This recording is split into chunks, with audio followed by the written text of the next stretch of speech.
John Vagenas from Metallurgical Systems, but you've come here in your capacity as a chemical engineer who can do math, and clearly from today's presentation you are passionate about nuclear advocacy. Explain to everyone, where did the presentation come from? Has this been growing inside of you for ages, or where did it erupt from? Because it was brilliant. I've had so much amazing feedback. You are like the next generation of advocates for this sector.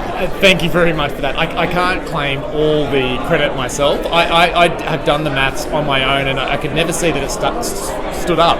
So what I did is I noticed a presentation from another academic who did a more detailed analysis. And so when I dug into that, I'm like, I can't fault this in any way. And then as I started digging in, I'm like, okay, this is a story that needs to be spread further.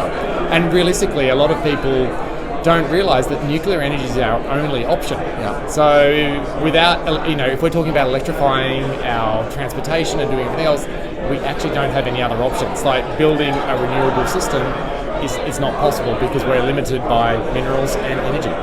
Absolutely. So when did you have that experience? When did you flip from being an ordinary citizen who probably like me got taught at school that nuclear was evil to having the penny drop about how much we need it?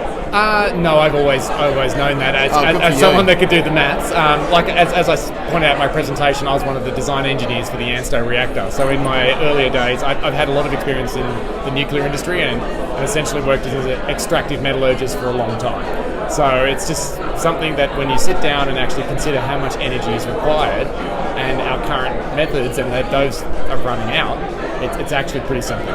So where to from here, John? Because in the Q&A session, someone asked a question that like everyone in the audience just went, yeah, when they asked, is your talk on YouTube? Is it accessible to everybody? So I think you got a resounding thumbs up from the audience. Where to from here with your message? Well, I think we just keep doing the same message.